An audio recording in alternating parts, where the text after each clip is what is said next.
For God so loved the world that he gave his only begotten Son, that whoever believes in him should not perish but have everlasting life. That's John chapter 3, verse 16. I'm going to sit this phone here as I have this conversation with you. So I'm sitting in the hotel. I'm just resting, recuperating, and relaxing from the treacherous couple of months that I've had.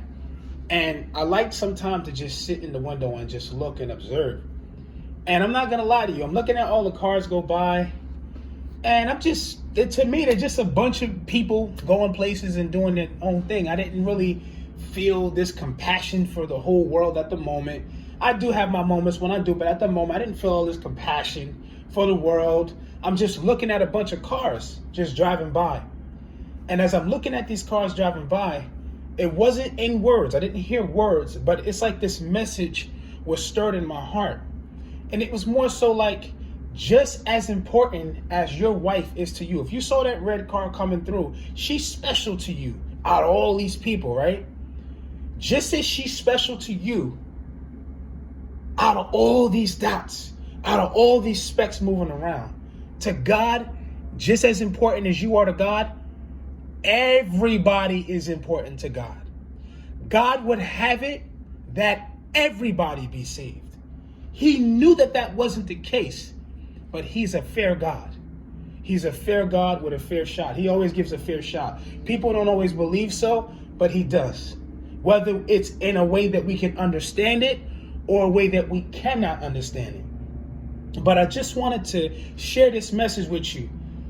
All these people out here, each and every last one of them is special to the heart of God.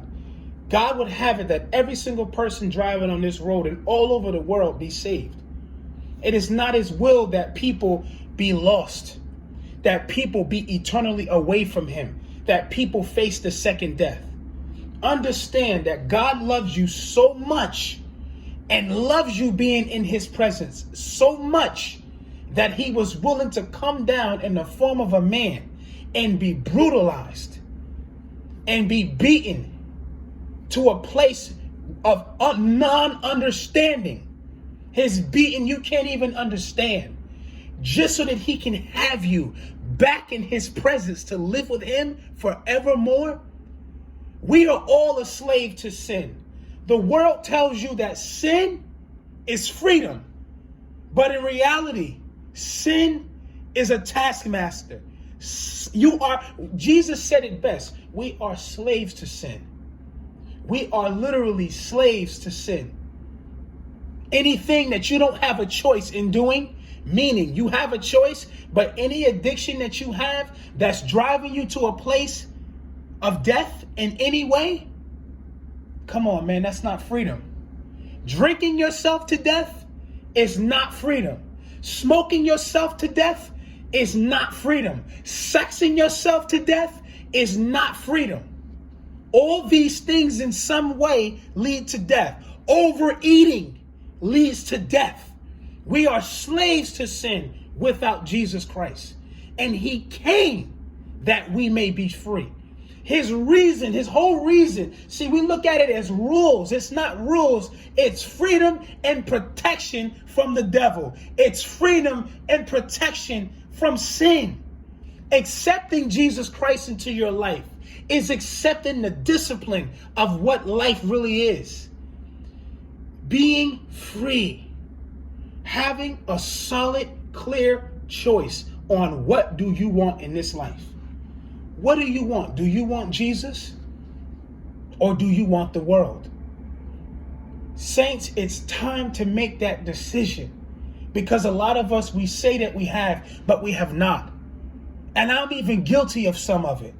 Say I love the Lord, but still harbored up bitterness. Still harbored up hatred in my heart.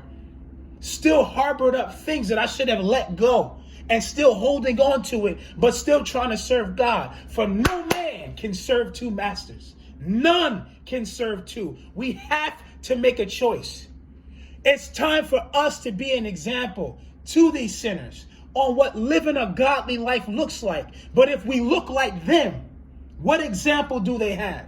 What changes do they feel they need to make? Us being the light in the darkness is what exposes what's in the dark. But if we're just as dim and if we're just as dark, What example are we? If we're hating one another and fighting one another and competing with one another and trying to stand on each other's head because we're afraid of who gonna be over who and who we gotta answer to this and that, man, that doesn't matter. These people out here driving, I guarantee you the majority of them are sinners. The majority of them do not know Jesus. And what we're forgetting is that if Jesus don't come back in the next 10 years, or if he doesn't come back in another 20 years, we don't know how much time we have to live on this planet.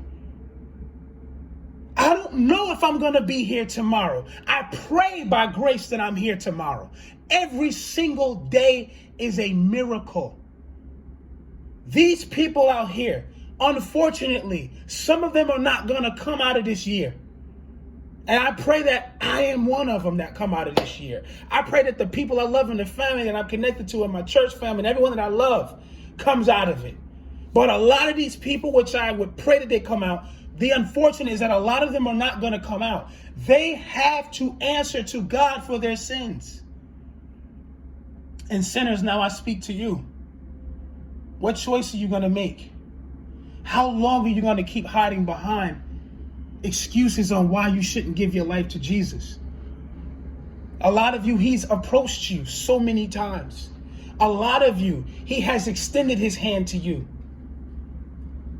Don't get upset with the side effects of sin.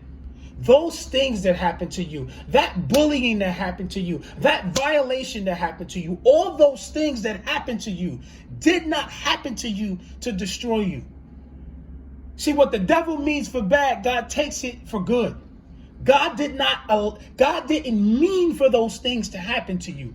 But God is not a liar. He said, for the wages of sin is death. God himself does not associate himself with sin.